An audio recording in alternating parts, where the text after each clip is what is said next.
This is Eyewitness News on LA56 with live breaking news. A millionaire real estate heir arrested for a murder in Beverly Hills years ago. The documentary that revealed new clues in the case. A new break in the search for the rookie police officer wanted in connection to a shooting death in Pomona. Major developments out of Ferguson, Missouri. An arrest has been made in the shooting of 2 police officers last week. Good evening, everyone. I'm Joey Rand. I'm Giovanna Lotta. Welcome to Eyewitness News on LA56, LA's only live local newscast at 7 p.m.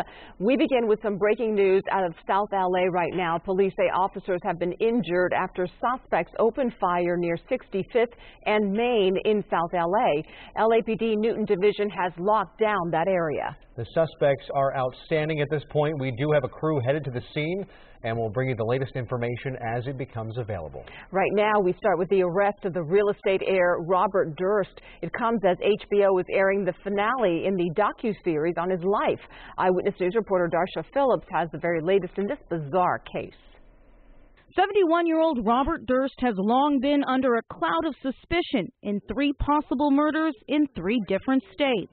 First in 1982, when his wife Kathleen vanished. He was never charged, but allegations of domestic abuse fueled rumors that he was involved. Then in 2000, another mystery. Durst's good friend Susan Berman murdered in her home just before she was set to talk to New York authorities about Kathleen's disappearance. Again, Durst was never charged. But he would face murder charges about a year later in Texas. This time, Durst admitted he killed and dismembered his elderly neighbor, Morris Black. Durst claimed self-defense, and a jury acquitted him. Not guilty. After years of saying nothing, recently Durst started talking in an HBO documentary series called The Jinx. There's a lot of people out there who think that I killed my wife, that I killed Susan Berman, that I intentionally murdered Morris Black. Authorities in Los Angeles have reopened the investigation into Susan Berman's murder and arrested Durst in New Orleans Saturday night. For his part, Durst has always denied any involvement in Berman's death, but even his own brother is suspicious of the 71-year-old, releasing this statement. Quote, "We are relieved and also grateful to everyone who assisted in the arrest of Robert Durst. We hope he will finally be held accountable for all he has done." Darsha Phillips, ABC7 Eyewitness News. An attorney for Durst says they will waive extradition to Los Angeles and will fight the charges as soon as possible. And we will continue to bring you the latest on the arrest of Robert Durst throughout the newscast. And remember, you can get updated information anytime by going to ABC7.com or by liking us on Facebook and following us on Twitter. Breaking news now in the search for a San Bernardino student who has been missing for nearly a week. The 22-year-old Saray Barber, a student at the Art Institute of California, was last seen Monday, March 9th, leaving her apartment complex near the school's campus. Police have just revealed that they are investigating 2 persons of interest in her disappearance. Also, police say they do not believe this case is linked to recent assault cases at Cal State San Bernardino. Investigators are still asking the public to contact them if they have any information on Barber's whereabouts. Investigators have found the car of an LAPD officer wanted for questioning in a deadly shooting, but that officer is still missing. Eyewitness News reporter Amy Powell has the latest. Investigators found this gray Volkswagen Jetta parked near the intersection of Main and Monterey, just a few blocks from the spot where 23-year-old Salome Rodriguez Jr. was gunned down. Police say the car belongs to 27-year-old Henry Solis, the LAPD officer being sought as a person of interest in the murder case. He was off duty at the time of the shooting. It happened around 3:30 in the morning on Friday in the area of 3rd and Main. The victim's grieving family is stunned that a police officer may be involved in the crime. When I found out that my son got shot, and then later the story 5 times, I said maybe a gangster walking around or maybe a bad person, you know. But then I told him, a cop. Why would a cop do that if you trust a cop? Solis, a probationary officer who works out of the LAPD's Devonshire station, has not reported to work since the shooting, and his whereabouts are unknown. Rodriguez was the 2nd oldest of 6 children. Family and friends of the 23-year-old, who was called Junior by his loved ones, say he was a spiritual and caring person. He was very involved with his family, involved with his church, very giving. Junior would do anything to help out anybody. That's what makes me strong, that he knew God alive in him, and now he's with God now. The LAPD says it's working with investigators in Pomona to try and find Officer Solis. If you have any information, you should contact the Pomona Police Department. In Pomona, Amy Powell, ABC7 Eyewitness News. Thousands took to the streets of Los Angeles today, both as runners and spectators, for the 30th annual LA Marathon. Their biggest obstacle, the heat. It was 71 degrees at 6:45 this morning as the women took off from Dodger Stadium a half hour earlier than originally scheduled. Temperatures then crept into the 80s along parts of the route as morning turned to afternoon. 185 runners were treated for injuries. 36 of them were transported to local hospitals, including a 61-year-old man who had a heart attack at mile marker 22. He was revived, but officials say these types of injuries are pretty typical. We're seeing about the same rate of runners that are requiring medical aid that we've seen last year at this time in the course. Dehydration, muscle fatigue, cramping, a little bit of heat exhaustion as well. It was a bit cooler at the finish line in Santa Monica. That's where Kenyan Ogla Kimayo won the women's race in a time of 2 hours, 34 minutes and 10 seconds. Her countryman Daniel Limo won the men's side in 2 hours, 10 minutes and 36 seconds. That's less than 5 minutes per mile. Impressive. Eyewitness News viewers have been sending us their images of the LA Marathon. Here's a look at some of the best pictures we've seen today. We want to thank all of you for sharing your photos or using the hashtag ABC7 Eyewitness and for joining our circle of eyewitnesses. I saw some video in there as well, but it was hot out there today. Jonathan Novak is in for Danny Romero. We've got to look at just how hot it got and how hot it's going to be in the next couple of days. More record heat, Joy. We had a bunch of records broken again today. By the way, 5 minutes for a mile. That's impressive. Go about 20 feet in that amount of time. LAX showing high clouds today. They kept things a little cooler, and I mean just a little, because we still had about 10 records broken in the LA area, or more, in fact. I'll show you a little bit more later on, some of these numbers. But high today, broke a record UCLA 91, Camarillo 88, and LAX as well. Burbank 90, Santa Maria 86. All records in LAX. We are still in the 70s. It is 78. Around Southern California, we're hanging on to mostly the 80s here. We get 80 for Fullerton, 81 Santa Ana, 86 Palm Springs, 81 Van Nuys. A warm evening ahead. We get another hot day tomorrow, and then things change. I might even have rain in the forecast. I do, actually. It's in the 7-day coming up. Thanks, Jonathan. In Murrieta, thieves make off with a van filled with $70,000 worth of gear belonging to a supercross racing team.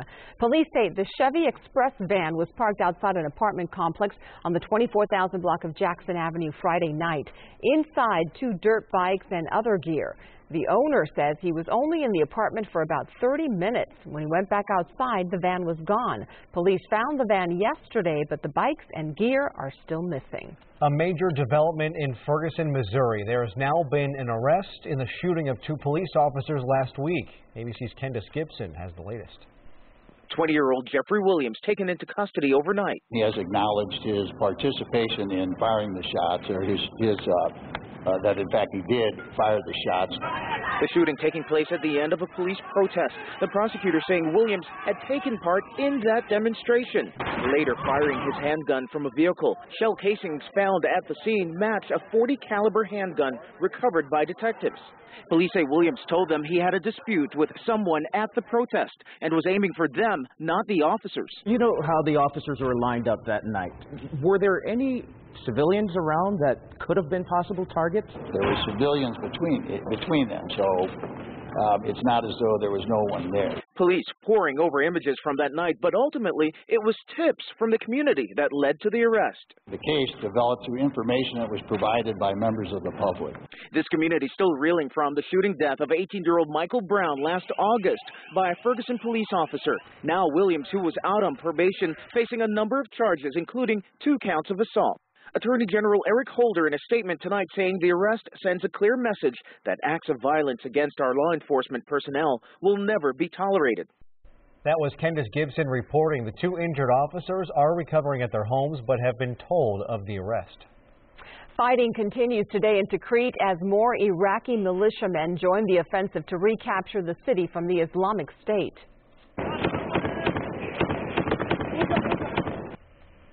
Dozens of fighters loyal to the radical Shiite cleric Muqtada al-Sadr left Baghdad this morning to take part in the fight against ISIS. Iraqi officials say at least 30,000 men are already on the front lines. The capture of Tikrit could pave the way for an assault on the city of Mosul, which has been held by ISIS since last June. A delegation from Iran has now arrived in Switzerland for another round of nuclear talks with world powers. Officials say most of the differences still barring an agreement are political rather than technical. The talks are aimed at reaching an agreement by the end of this month. Secretary of State John Kerry plans to meet with the Iranian leaders today. Kerry, meanwhile, is speaking out about the unrest in Syria, saying he believes the U.S. will eventually have to reach a deal with Syria's president to end the fighting. Everybody agrees there is no military solution. There is only a political solution. But to get the Assad regime to negotiate, we're going to have to make it clear to him that there is a determination by everybody to seek that political outcome and change his calculation about negotiating. Before leaving for Switzerland, Kerry met with Egyptian leaders on the final day of an economic summit there. Kerry says a decision on hundreds of millions of dollars of U.S. military aid to Egypt would come very soon. Coming up on Eyewitness News, the latest on the damage caused by a monstrous cyclone in the South Pacific. And two planes collide during an air show in Malaysia. The planes clipped wings and exploded into flames. More of these dramatic images coming up. Plus, new developments in the controversy over Hillary Clinton's email. We'll tell you about a looming investigation.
Frightening moments in Malaysia where two planes crashed into each other during a rehearsal for an air show. Officials say the two planes, part of an Indonesian acrobatic air team, clipped each other's wings. Amazingly, all four pilots managed to eject and land safely with their parachutes. A house and a car caught fire due to falling debris from the planes, but there were no reports of deaths or serious injuries on the ground. In the South Pacific, officials are struggling to determine the scale of destruction caused by the monstrous cyclone that tore through the tiny island nation of Vanuatu. This video from UNICEF shows some of the devastation in one of the outer islands. What was once lush forest now appears to be simply mud and sticks. So far, 8 people have been confirmed dead, though that number is expected to rise. The confusion on that is largely due to the near total communication blackout across the country. Firefighters in Chile have gained the upper hand on a blaze that had gotten close to the coastal cities of Valparaíso and Viña del Mar. The fire was contained, allowing several thousand people to return to their homes after being evacuated this weekend. However, officials warned strong winds could still pose a threat. The government asked tourists to avoid traveling to either city for now. The fire started Friday afternoon at an illegal dump and quickly spread. One person died and 33 others were injured, including 19 firefighters. About 740 acres were burned. No homes were reported damaged. Wow. Back here at home, the heat was on again. Forget about it. Forget about it. Pretty warm. Really warm. We actually had records again today about more than 10, about 10 to 15. Yesterday was about 15 or 16 records broken, something like that. Just absurd how hot it has been. Tomorrow, we're going to get close to that kind of heat, but not quite. So if you're looking for a break, we're going to start it tomorrow. We're going to continue it on Tuesday. It'll be really a big transition day on Tuesday. And then maybe rain in the forecast. All right, let's see what's going on right now. Our time lapse for Malibu. Start with that. The high cloud cover kept things slightly cooler. That high pressure is weakening just a bit. Tomorrow, even more so. Highs in Long Beach and Los Angeles, 92, and Santa Ana. All records. Newport Beach, 85. Oceanside, you topped out at 81. And right now in downtown, 82 degrees. It's a nice evening. It feels so comfortable outside when you walk out that door. Just not feeling like March. That's all. 78 at the airport at the moment. That's your current temperature. And we're at 67 in Oxnard, 84 in Fullerton, 86 in Palm Springs. We head to the mountains. You got 56 in Wrightwood, 54 Big Bear. You guys were generally in the lower 60s. You look at the 24-hour temperature change. This shows you that we are about 2 degrees cooler right now than this time last night in Fullerton, Ontario, and Burbank. 4 degrees cooler in Long Beach. So we've cooled off a little, not a ton, but slowly over the next 24 hours, we're going to continue that decline in those temperatures. And by Tuesday, we'll take a big drop off on those temps. Satellite and radar imagery. Here's high pressure. You see right here this arc in the atmosphere there in our isobars. That is showing that we have a ridge over us still. So it's still going to be our weather makeup for tomorrow. Rain is being kept way up to the north of us. Cloud cover has managed to come on in through that ridge. That's called a dirty ridge when we still get those high clouds in here. And that has kept the temperatures down just a bit today. Tomorrow, same story, upper 80s, maybe a 90, 92 in some of the inland areas. But by Tuesday, things really change because that high weakens. It breaks down. A trough of low pressure digs into the western portion of the U.S. And we see that onshore flow back in place. And some energy rolls through here, a trough of low pressure on Wednesday over Southern California. That will bring a chance of rain. It's not a significant chance. This isn't some big system. This is going to be a slim risk of some light rain over the mountains and some clouds for everybody else and much cooler weather. Highs tomorrow, 88 in Los Angeles. We're still about almost 20 degrees above average. 90 in Ontario, 88 Irvine, 90 in Anaheim. And your 7-day forecast for LA Metro Orange County, powered up by AccuWeather. 88 is hot, and then 77, I'd call that maybe mild or warm on Tuesday for St. Patrick's Day. That is where the big change happens. 72, rather, on Wednesday with mostly cloudy skies, and then we'll keep it in the lower to mid-70s for the rest of the forecast. Valleys, IE, slightly cooler tomorrow, so we'll still say it's hot. And then finally, getting back into the 70s on Tuesday. A nice forecast from that point on. You do have some cloud cover, some morning fog at the coast on Tuesday, Wednesday on.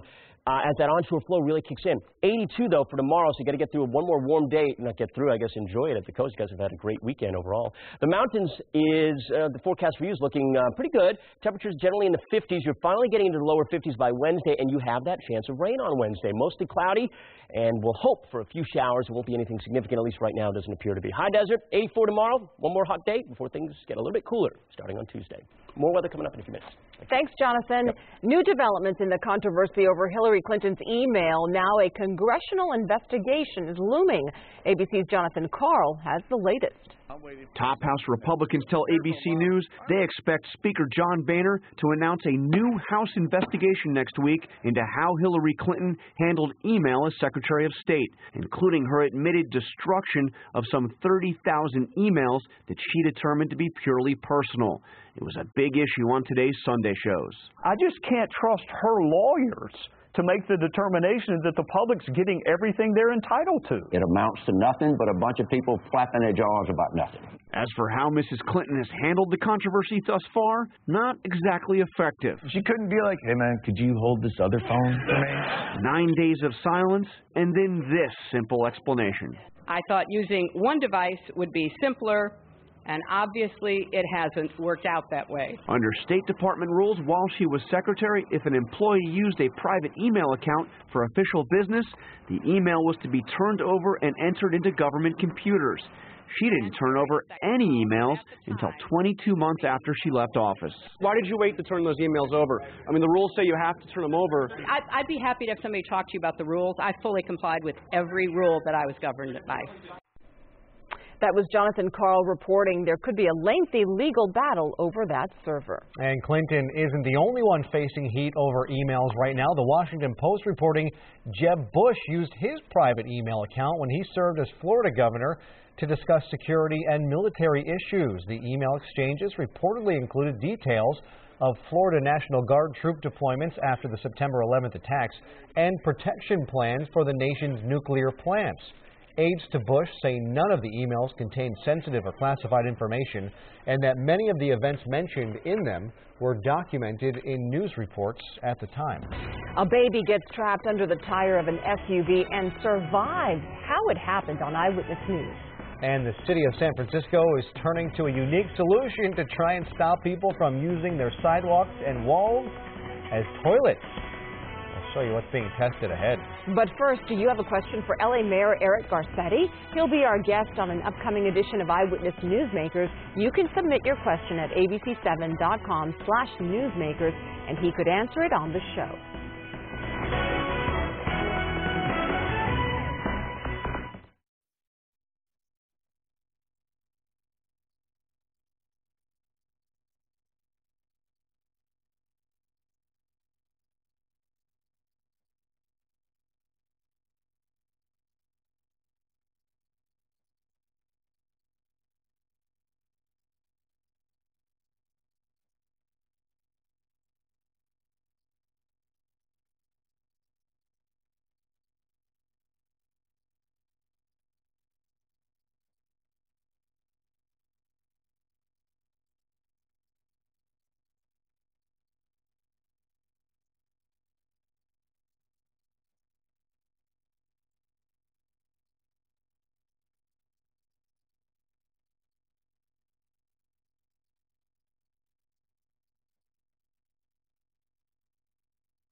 You ready for this one?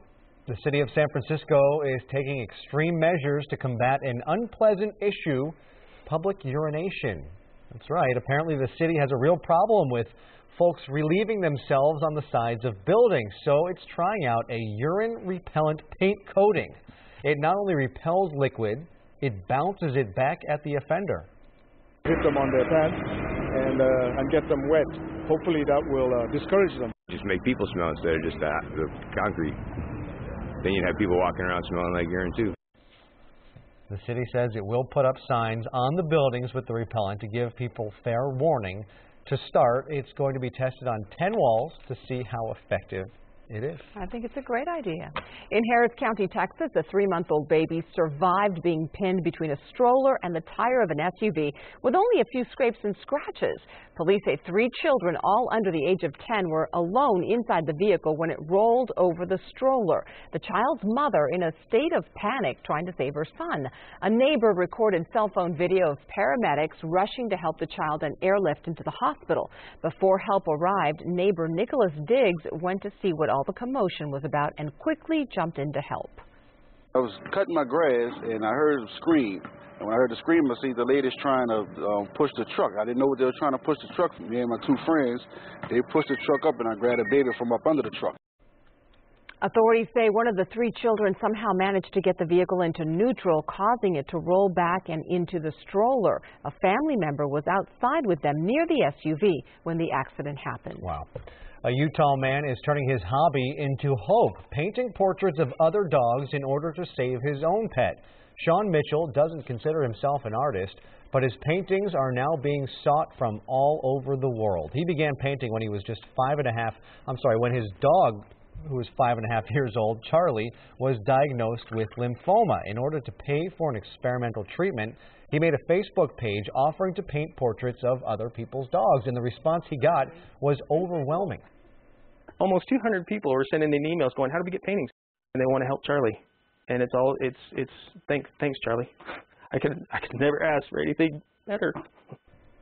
Charlie is now getting therapy once a week, all the way in Las Vegas. Mitchell says if he paints 3 portraits a day for 166 days, he'll be able to pay for all of Charlie's medical bills. Those are pretty good. Yeah, I'm thinking about ordering one right now.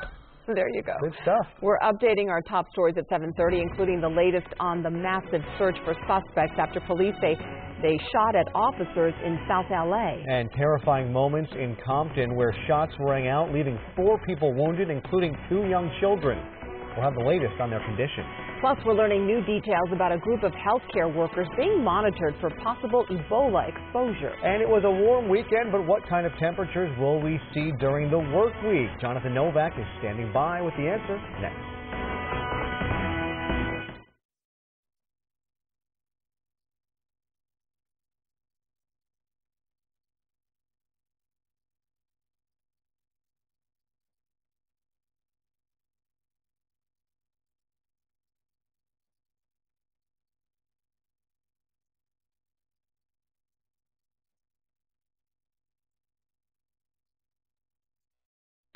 This is Eyewitness News on LA56 with live breaking news.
This is Eyewitness News on LA56 with live breaking news.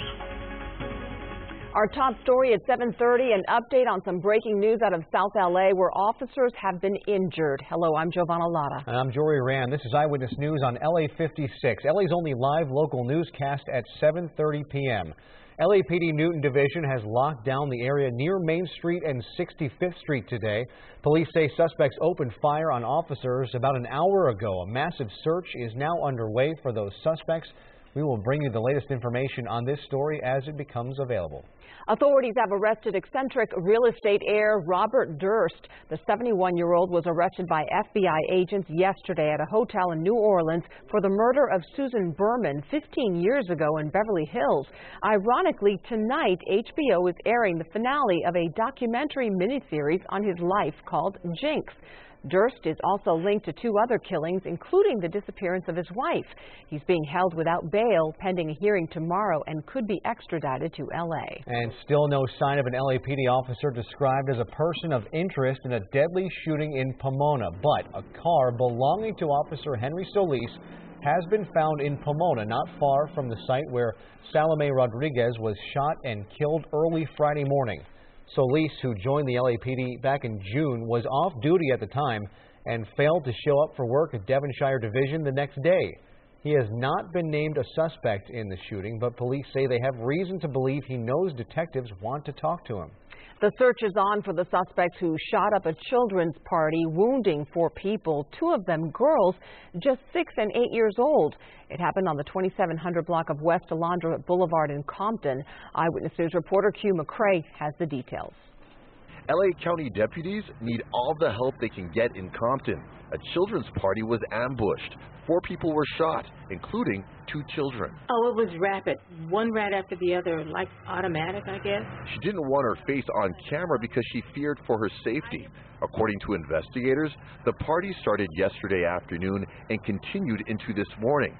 It was almost 12:30 when the gun blast woke up neighbors around the 2700 block of West Alondra. When you hear shots like that, you don't want to just run to the window. You know, you don't know what shots are going to be flying someplace. I just heard like 7 gunshots, like back to back to back. And then I heard a car take off, and that was it. Any shooting is a serious thing, but it's really sad when juveniles are affected by this. The victims, a 6 and 8-year-old girl and 2 men in their 20s, were taken to the hospital. They're expected to survive. Crime scene techs scoured the scene for evidence. Shell casings littered the ground. Key pieces of evidence, but detectives still don't know who pulled the trigger or why. We're doing the best we can to try and come up with any information, but all the investigation's ongoing, and we don't have a whole lot of details at this point. If you have any information about this crime here in Compton, you're urged to call Crime Stoppers. The number, 1-800-222-TIPS. In Compton, I'm Q McCrae, ABC7 Eyewitness News. It was another day of record-breaking heat across the Southland today, and it was absolutely beautiful at the beach. Scores of folks headed to Manhattan Beach to soak in the sunshine and take a dip in the cool waters there. Extra lifeguards were on hand just in case there were any problems. Inland, temperatures again topped 90 degrees. Several records fell again today. Meteorologist Jonathan Novak is here with more on that searing heat. Jonathan. Yeah, another bunch of records actually fell today. And even though we were a little cooler than yesterday, as we see some of those high clouds, the sun going down over LAX, the high clouds kept us a little bit cooler. We were still breaking records left and right. Long Beach, LA, 92, Santa Ana, 92, Newport Beach, 85, Oceanside, 81. All records. Some more here for you. UCLA, 91, Camarillo, 88, the airport there in Burbank and Santa Maria, 90 and 86 respectively. Long Beach is at 79 at the moment, and across the board we are very warm once again, a lot like last night, maybe a couple of degrees cooler than last night, but it is a very warm one this evening. Another hot day tomorrow, and then we start turning our attention towards some clouds, maybe some rain, believe it or not. In that 7-day forecast we'll talk about in a few minutes. Hope so, Jonathan. Thanks. Several people came out today to demonstrate against a development project in the Whittier Narrows Natural Area and Nature Center. The Friends of Whittier Narrows are trying to stop the building of the San Gabriel River Discovery Center. They say it would replace the current Nature Center and the acres of habitat immediately around it. Picketers say the development would endanger various species of wildlife and exacerbate the current drought. We tried to contact the developer, but they could not be reached for comment. Now to the latest Ebola scare. 4 healthcare workers from a Boston-based nonprofit are back in the U.S. being evaluated for signs of the deadly virus. 6 more will be evacuated from Sierra Leone soon. Those 4 partners in health workers arrived yesterday at Nebraska Medical Center in Omaha, which is equipped with a specialized biocontainment unit. The others will be monitored at hospitals in Atlanta and in Maryland. Partners in Health says none of the 10 have shown signs of Ebola since coming to the aid of their sick colleague in Sierra Leone 4 days ago, and that the evacuations were ordered out of an abundance of caution. Top lawmakers are working towards a $200 billion agreement to revamp how doctors are paid for treating Medicare patients. The potential deal would end a formula that for years has prompted lawmakers to block deep cuts in doctors' Medicare reimbursements. It is also expected to include money for a children's health program whose budget will soon run dry. The families of 9 people killed in the shooting massacre at Sandy Hook Elementary School are suing the estate of the gunman's dead mother. The families claim Nancy Lanza was careless and negligent after leaving an assault rifle unsecured in her Connecticut home. 20-year-old Adam Lanza used the weapon to kill his mother before going on a shooting spree at the Newtown school in December 2012. Officials say Lanza killed 20 children and 6 adults before taking his own life. The administrator of Nancy Lanza's estate has not publicly commented on the lawsuit. In Paris, a kosher supermarket reopened for business today after the January 9th siege that left 4 hostages there dead. Throngs of shoppers stocked up on kosher products in preparation for the Passover holiday, which is coming up in a few weeks. Amadi Coulibaly killed 4 hostages in an attack on the supermarket just 2 days after the assault on the Charlie Hebdo newspaper. The media got to see the storage rooms where the hostages hid during the assault. France's interior minister also paid a visit to the business. Customers said they will not live in fear. Across Brazil today, protesters took to the streets in more than 50 cities calling for the impeachment of their president, Dilma Rousseff. The peaceful marches were largely organized by right-leaning groups that voted against Rousseff in her narrow re-election last year. They blame her for the country's ailing economy and have tied her to the corruption scandal involving the state-run oil company Petrobras. President Rousseff has not been implicated in the scheme, but top members of her staff are under investigation. Pope Francis calls for an end to persecution against Christians, citing 2 deadly attacks against churches in Pakistan. He told the faithful at St. Peter's Square that the victims were targeted only because they were Christians. Suicide bombers hit 2 churches in the eastern Pakistani city of Lahore as worshippers gathered inside, killing at least 14. Francis prayed for the victims and their families as well as for peace in Pakistan. The Pope also prayed for the people of the southern Pacific islands of Vanuatu, just ravaged by that cyclone. A hot air balloon lands at a local golf course. And some stunned golfers captured the unusual sight on camera. We'll give you a look next. Plus, a special delivery ride on the Cajon Pass will introduce you to the baby who just couldn't wait for her parents to get to the hospital.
A big surprise for golfers today in Yucaipa. A hot air balloon lands on the course. This video was sent to us by Julia Jensen using the hashtag ABC7 Eyewitness. You can see the balloon coming in for a landing on the fairway at Yucaipa Valley Golf Club. It's unclear why the pilot needed to land there, but eyewitnesses say he told them he was practicing taking off and landing. No one was hurt, but you can bet it interrupted a few rounds of golf. Thank you to Julia for the video and for joining our circle of eyewitnesses. Yeah, shouting 4 there doesn't work. It's not big enough, so you have to shout 5. Something. 6 or... Yeah, heads up. Yeah, of course he's practicing landings on a golf course. Why wouldn't he? Lots of open space, I guess. A special delivery right on the Cajon Pass. We see the baby girl who just couldn't wait for her parents to get to the hospital. Eyewitness News reporter Leanne Suter has more on her dramatic entry into the world. Thank you. Thank you. Carmen Urea and Hector Tovar say there are no words to express their gratitude to San Bernardino County firefighter Dustin Krajewski after their newborn daughter Averly made a surprise appearance along the side of the freeway.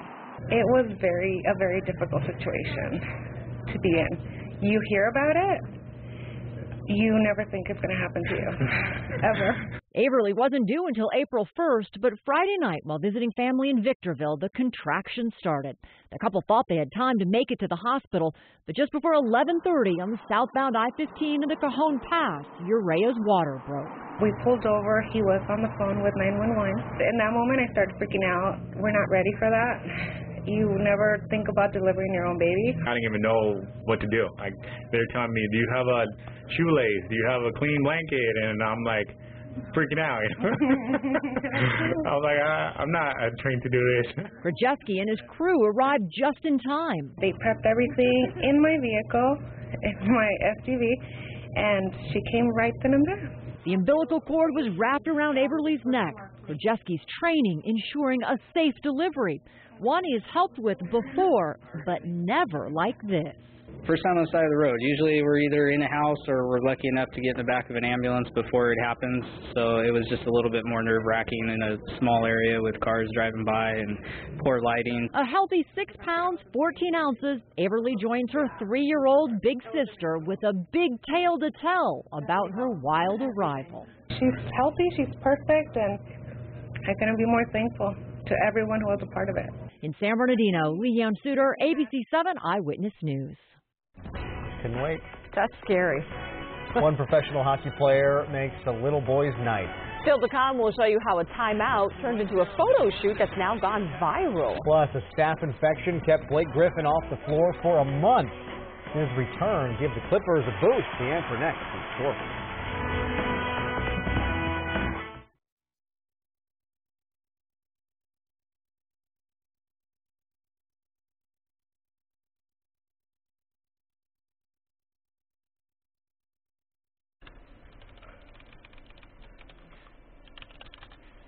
Funny business.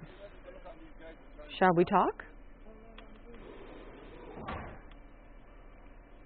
Morning. It's a dangerous spot. Somebody's going to shoot it out. Yeah, but you got somebody coming up on that probably. Have a text message come through.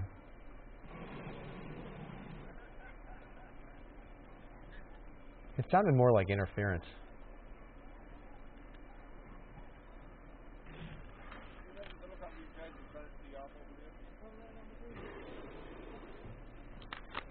Spring break is in full swing around the country, so where do people want to go to relax? He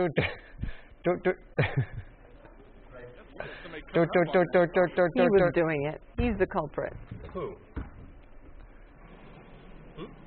Jory. What do you mean? It sounded more like interference, like a call or a text message coming through. But like an old 80s video game off an Atari. That's possible, right? Habsby. What? Morning. Dangerous spot. Somebody's going to shoot it out. Oh, that's what that's from. This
Spring break is in full swing around the country, so where do people go to when they want to relax? Apparently, Florida is the most popular spot, but LA is right behind it. According to AAA, Orlando is the nation's top destination for travel this spring.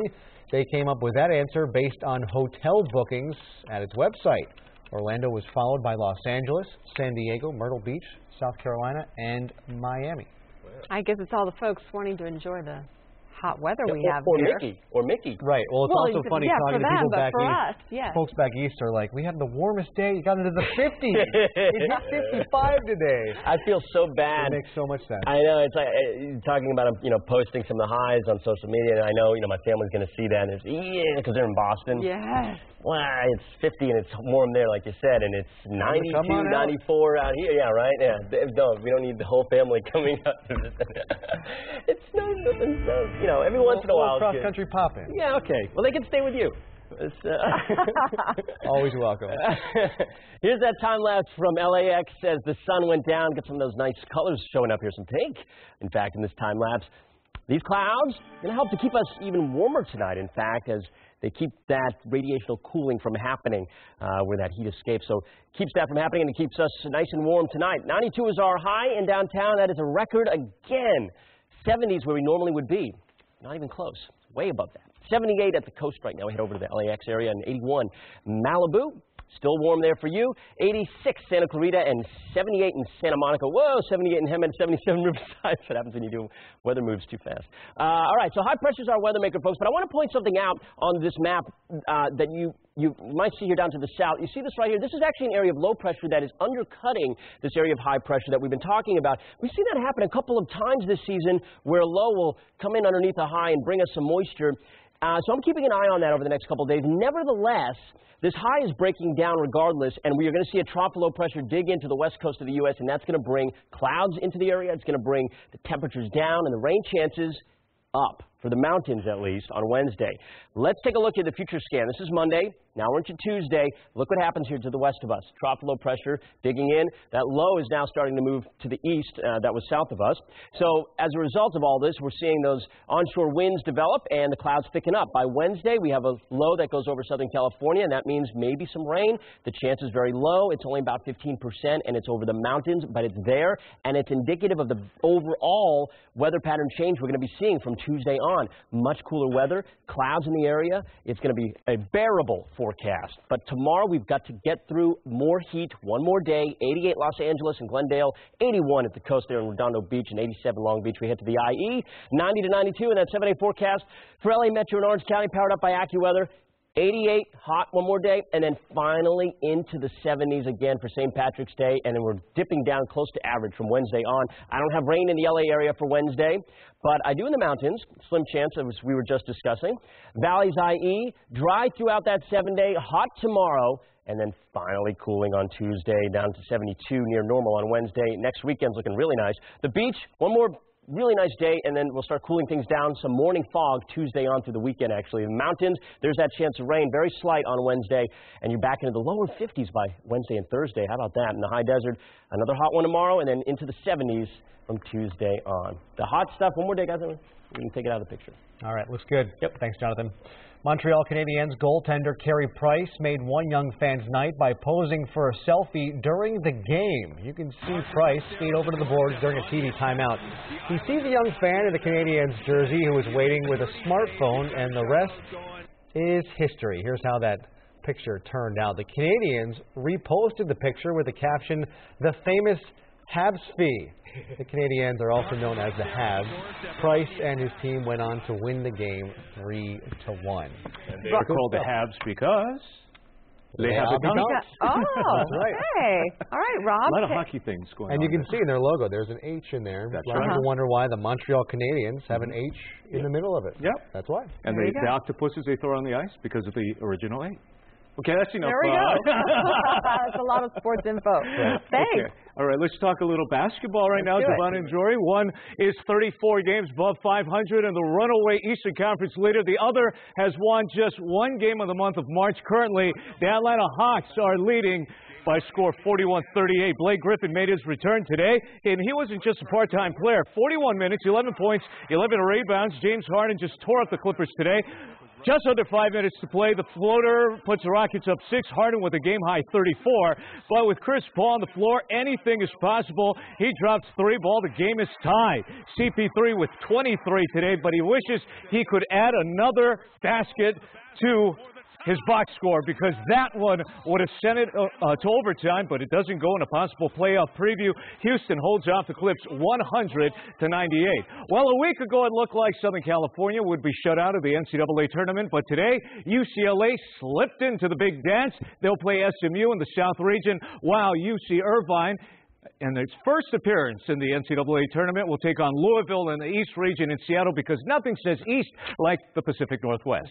While the top seeds, Duke in the South, Villanova in the East, Wisconsin in the West. Top seed overall is Kentucky in the Midwest. And speaking of the 34-0 Wildcats, look at longtime ESPN analyst Dick Vitale laying one on Kentucky superfan Ashley Judd at today's SEC championship game. You know, he's thinking, yeah, baby, I feel like a diaper dandy. I'm a PTP, a primetime player.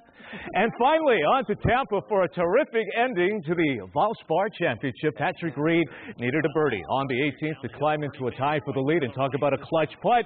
He rolled it in from 30 feet out, so he joined Sean O'Hare and Jordan Spieth in a 3-way playoff on the 3rd extra hole. It's Spieth who delivers a tour-size dagger. 20-footer curls into the cup for his 2nd career win. You can clearly call the young Texan one of the early favorites at Augusta a month from now. Yep, the Masters right around the corner once again. I'm still stuck on Dickie V. I He's know. so bold. It's a PTP, baby. Exactly. He said that Ashley came in for it. Oh, course. really? What do you Because it think? looked like he was leaning in. I don't know. She was leaning back. So she's a I don't know. PTP. Might be. All right. Thanks, All Rob. right, sure. Thanks, Rob. Tonight on Eyewitness News at 11 on ABC7, more on our breaking story. At least 2 officers are injured when suspects opened fire in South LA. We have a crew on the scene, and we'll bring you the latest at 11. Also at 11, caught on camera, a group of burglars bust into a local eyeglass store. What they took, and a woman escapes just moments before her car bursts into flames. Those stories and all the late breaking news on Eyewitness News, Southern California's #1 newscast at 11 here on ABC7. Well, ahead here on Eyewitness News on LA56, Cinderella proves to be the belle of the box office ball. We have the numbers. Plus a birthday celebration for a cat. Find out what made this feline party so special.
A princess was queen of the box office this weekend. My father's teaching me his trade. You're an apprentice. Of a sort. That's very funny. Disney's live-action fairy tale Cinderella debuted with $70.1 million at North American theaters, according to studio estimates. Lily James stars as Cinderella with Kate Blanchett playing the evil stepmother and Helena Bonham Carter as the fairy godmother. This is the latest in a string of recent live-action successes for Disney like Maleficent and Alice in Wonderland. The Liam Neeson, Ed Harris thriller Run All Night was a distant second, opening with $11 million. Kingsman, The Secret Service, Focus, and Chappie rounded out the top 5. You guys dog people or cat people? Dogs. All right, sorry. We've got both at home. I'm emphatic. The world's oldest cat has just celebrated yet another birthday. But this cat is cute. To you, happy birthday to you.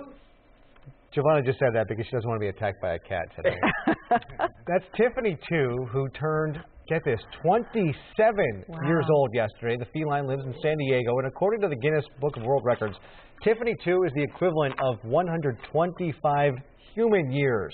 Her owner says the cat gets around well still and has good sight and good hearing.